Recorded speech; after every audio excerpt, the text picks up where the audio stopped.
everybody, welcome to International Entrepreneurship, topic International Entrepreneurial Organization.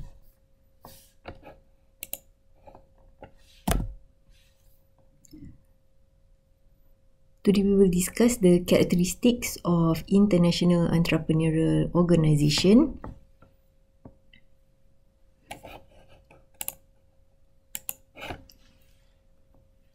It is important to discuss about the organization because entrepreneurial opportunities are being executed by the entrepreneurs through the organization. And with that, we will discuss the type of international entrepreneurial organization and social entrepreneurship as part of international entrepreneurship, and also the critical issues of taking a company global.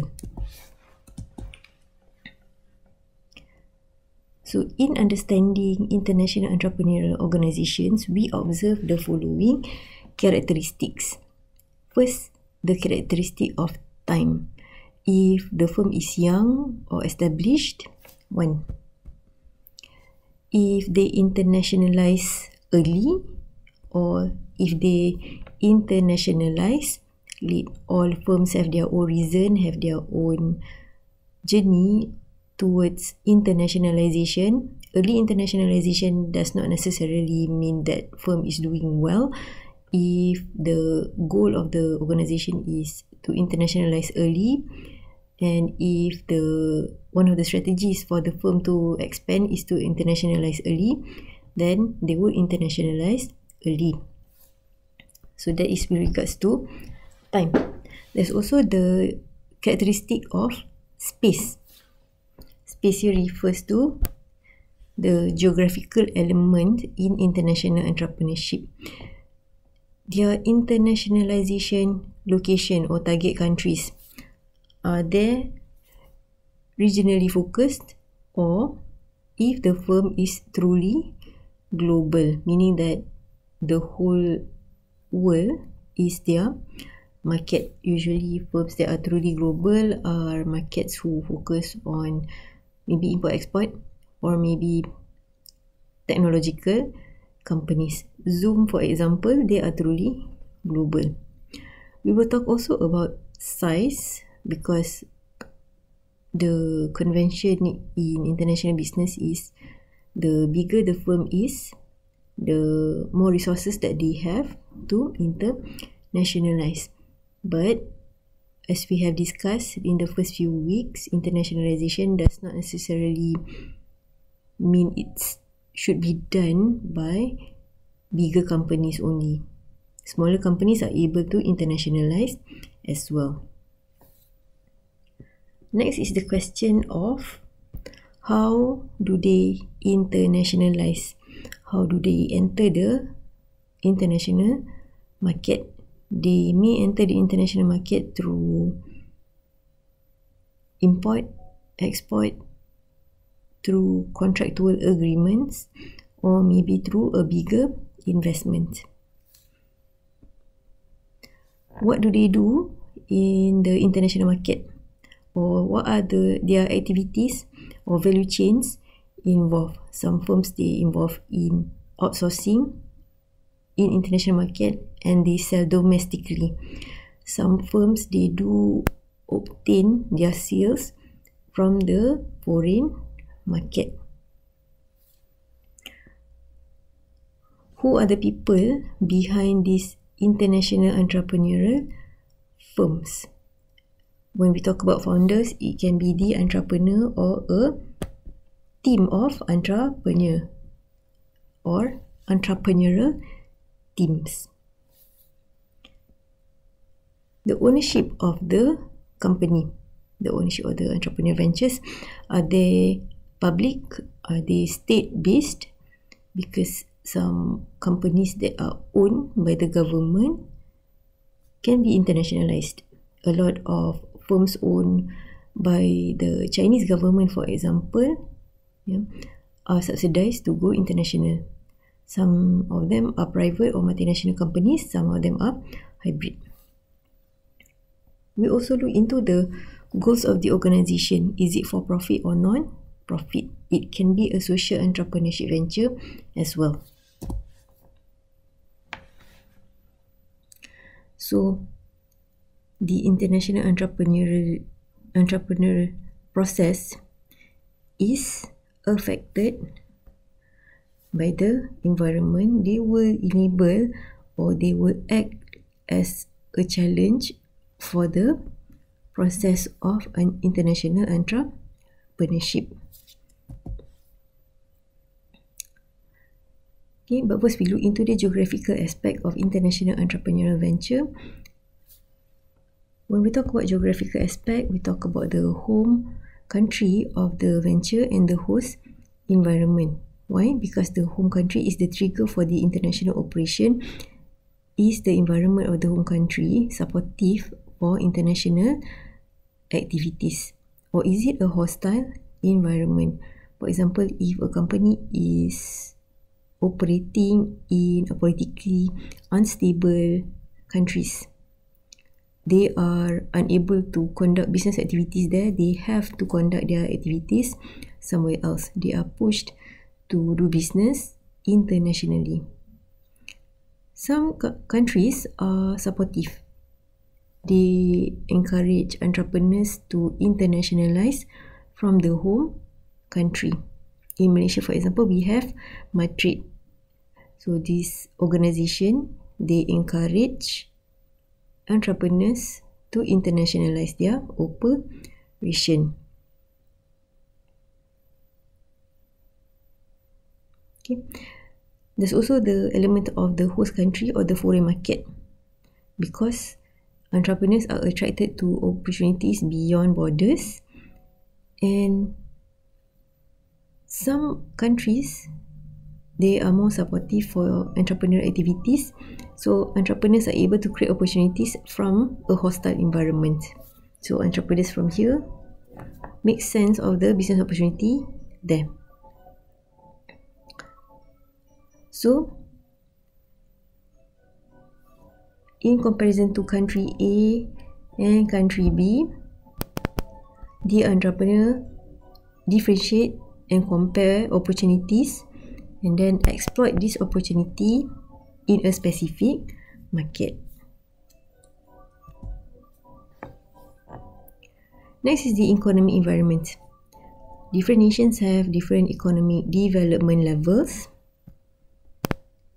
coming from different income, different inflation rates. Other than that is the strength of the currency. And others.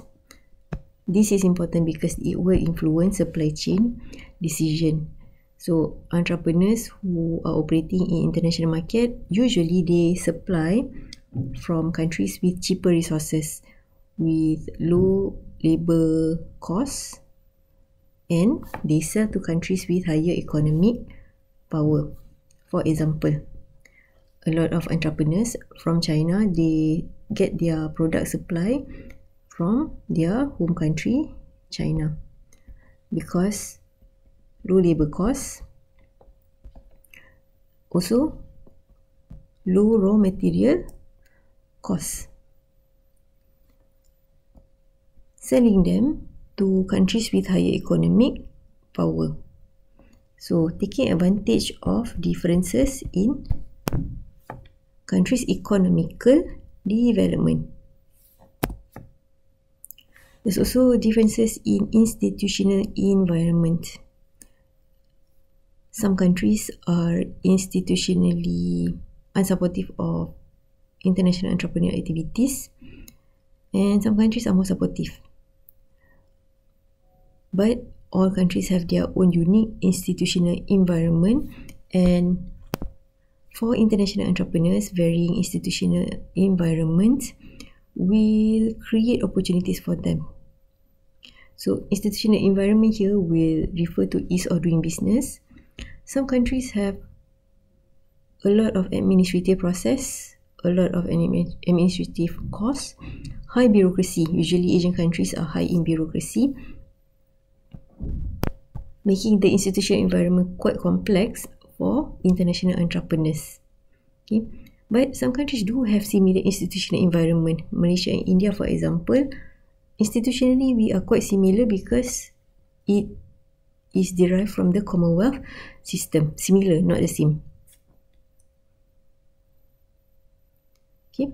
So we also see countries like China and Taiwan kind of similar, but they are not institutionally similar. Okay. South Korea and the US, for example, institutionally they are similar.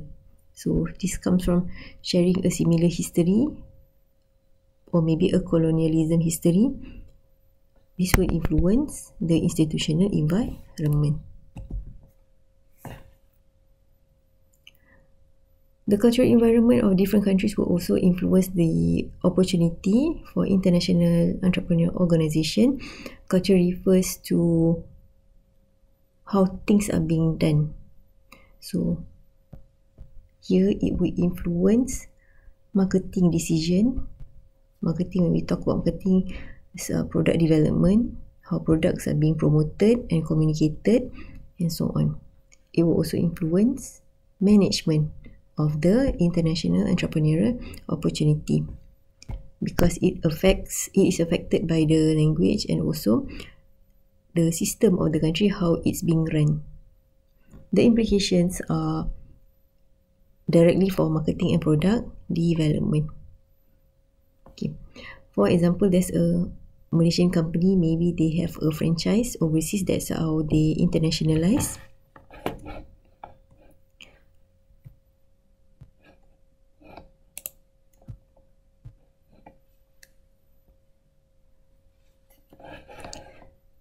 This is their prices.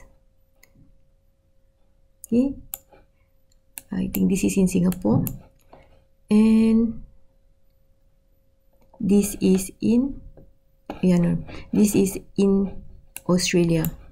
Okay, these are the products that they are selling, quite similar, and this is the price that they offer.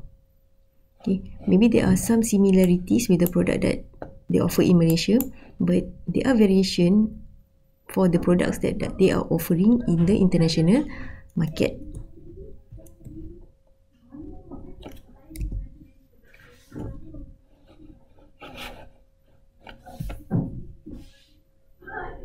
Entrepreneurial organization.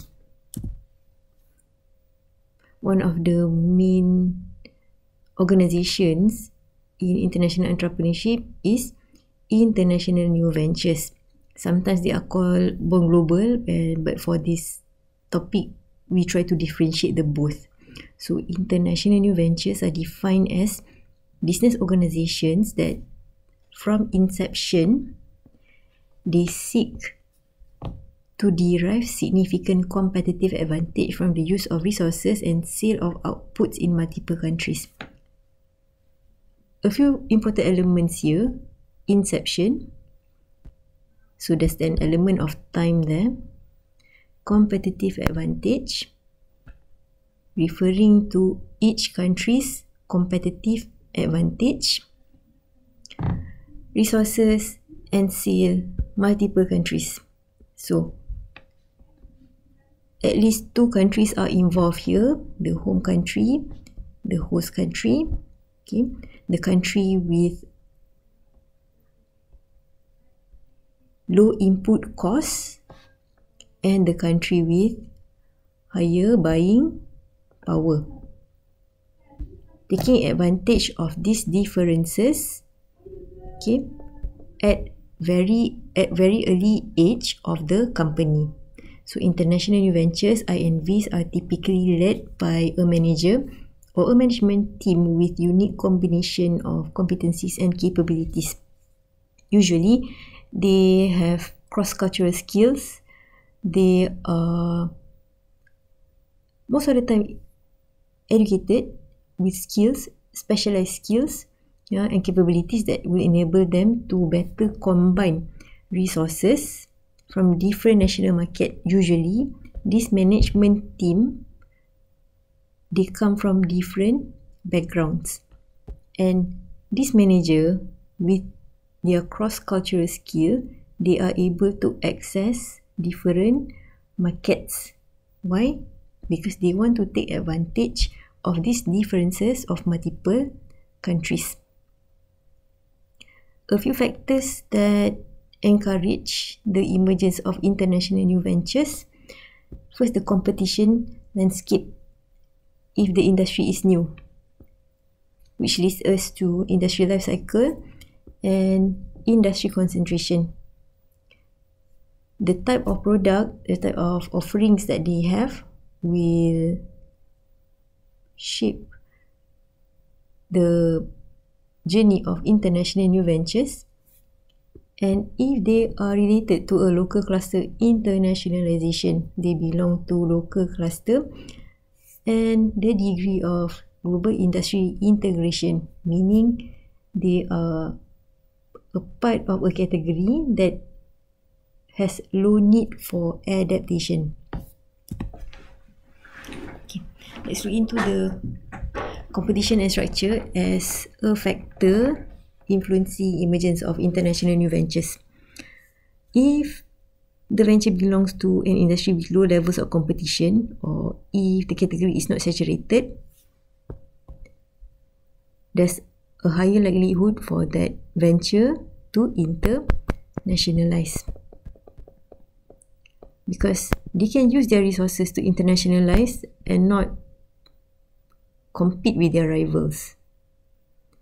In relation to that, if they belong to an industry that is new, so less competition, more resources, more space for them to determine and shape the industry.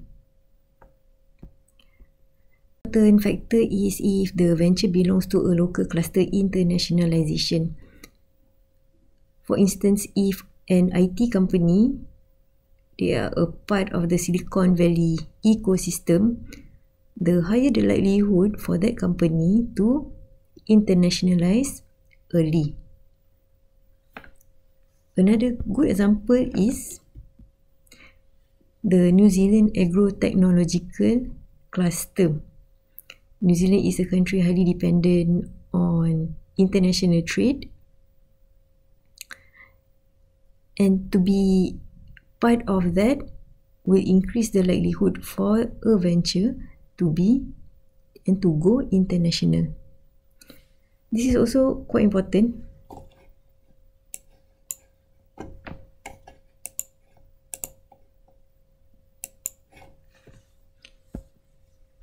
The industry where the venture is, the degree of global industry integration is high.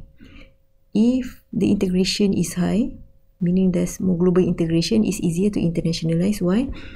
There's less need to adapt. As we all know, adaptation will increase costs. So here, more resources for them to internationalize.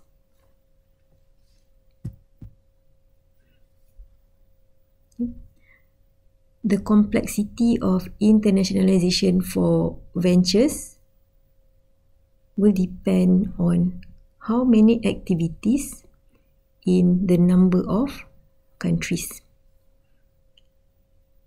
Usually, import-export startup, maybe they have multiple countries, maybe one or two, the complexity is low. Some companies, they do multinational trading, import, export, multiple countries, so the complexity here is higher. Some companies are geographically focused. They focus on one region, but they are operating in multiple countries. Some countries, they depend on one headquarter, but they have operations in multiple countries. So this is more complex as a startup. Okay. Next is born global firm. Usually they are highly driven by internet and related information technology. This enabled the emergence of many of them. So they began emerging in the 1990s. They call born global because their operation become global very early on within their existence. So as a definition quite similar to INV, it is business organisation that is from inception they seek to derive significant competitive advantage from the use of resources and set of outputs in multiple countries. Again, taking advantage of the differences of multiple countries.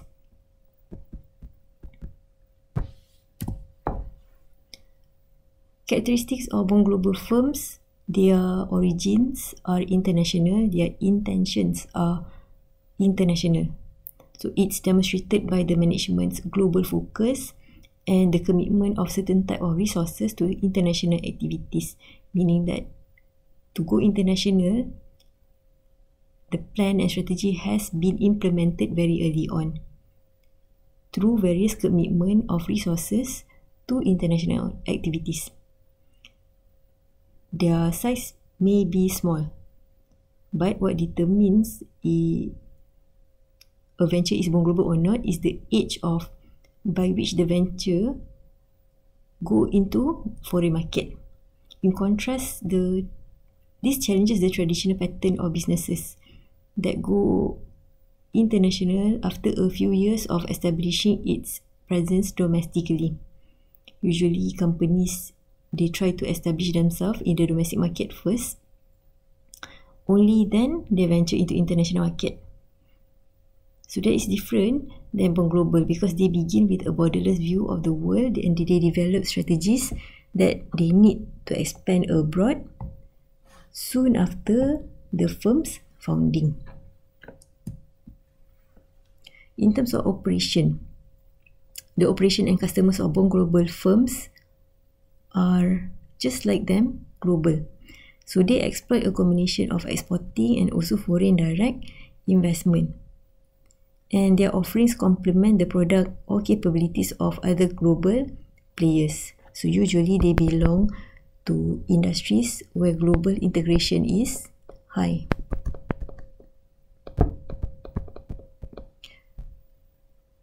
Industries where high adaptation is needed. Food industry, for example. Very rarely born globals belong into the food industry. Okay. Usually they take advantage of the global IT infrastructure and they tap into the demand of a product and service that is at its core quite uniform. Zoom, for example, it is considered a born global firm.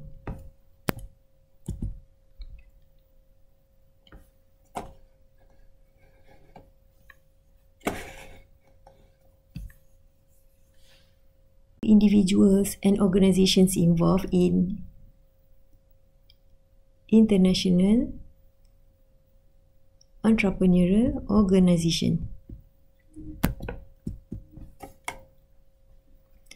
Who are the individuals behind these organizations? It can be ethnic migrant entrepreneurs. Their operations might not be as sophisticated as Born Global and INV, but they are considered international entrepreneurs because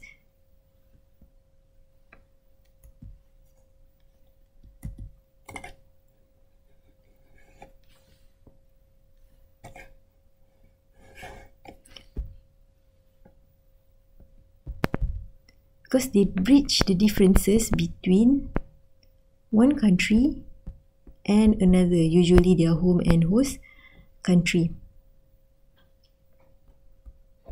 Bringing back resources, products, services between these two countries. In some cases, ethnic migrant entrepreneurs become transnational entrepreneurs.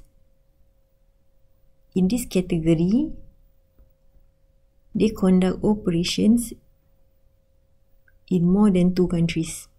So, the home country, the host country, and maybe a few other countries, usually neighboring countries.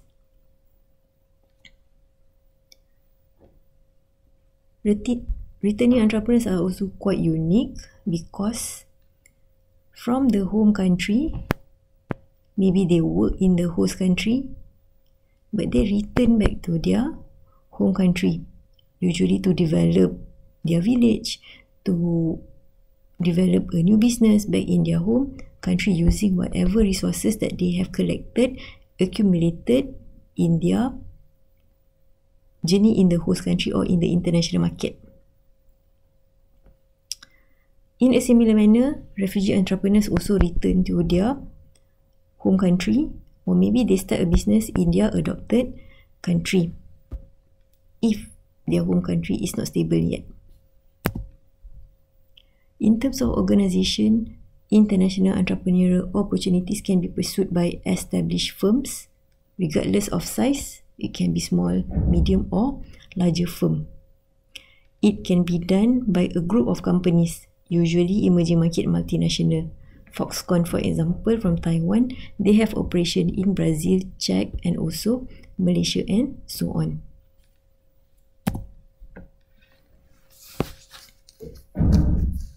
So, international entrepreneurial opportunities can be pursued by new companies. We have discussed international new ventures and also born global firm. These are independent companies. These new companies may be owned and operated by migrant entrepreneurs, transnational entrepreneurs, returnee entrepreneurs or refugee entrepreneurs. These are the people behind these firms.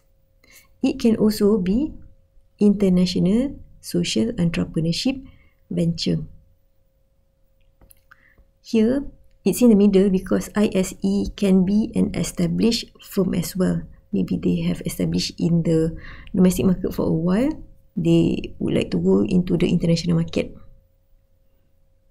Okay. Some companies, they have been in the domestic market for a while. They want to internationalize. The size is still small, but they are able to pursue international entrepreneur opportunity as well.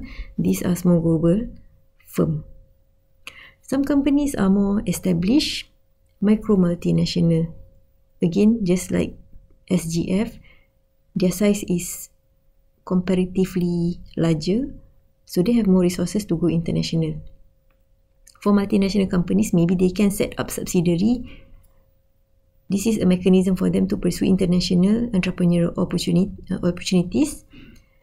Some companies are owned by state. A lot of companies from China, Taiwan, pursue international entrepreneurial opportunities as well through emerging market multinational.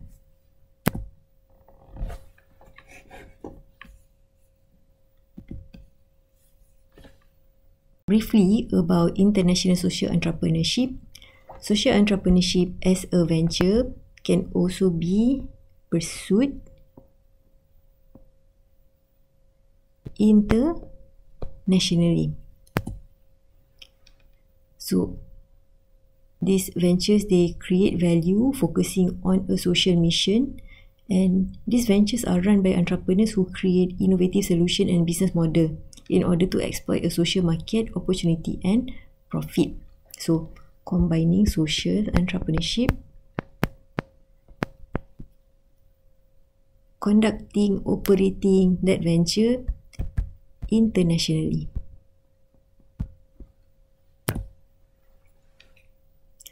A few factors drive the emergence of international social entrepreneurship. First is partnership. If the cause is powerful enough, important enough, that entrepreneur is able to accumulate resources from multiple countries. It is also enabled by technology, because technology will enable social actions. One of the example of international social entrepreneurship project is this company started by this person trying to solve poverty in Latin American countries. So, you can have a look here. This is an article. So, the idea comes from his holiday. He already has experience starting, operating businesses before. So, he already has experience. He has skills to start a business. So, through a holiday, he saw an opportunity to do a social project. So, this social project then becomes a social entrepreneurship venture, and then he further developed it into a social entrepreneurship venture within an international level.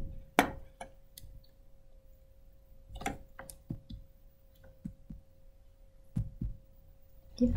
So basically, international entrepreneurship projects, ventures, it can be done regardless of age, size, and also if it's profit or non-profit. Yeah, and we have today discussed the characteristics of international entrepreneurial organization, types of international entrepreneurial organization, how international social entrepreneurship fits into this framework, and the issues taking a company global because it's highly complex. Okay, we will tackle this, the characteristics and the complexity of this in our next class. So till then, you can refer to this book, especially the chapter on international entrepreneur organization, for further information. I will see you all next time. Thank you very much.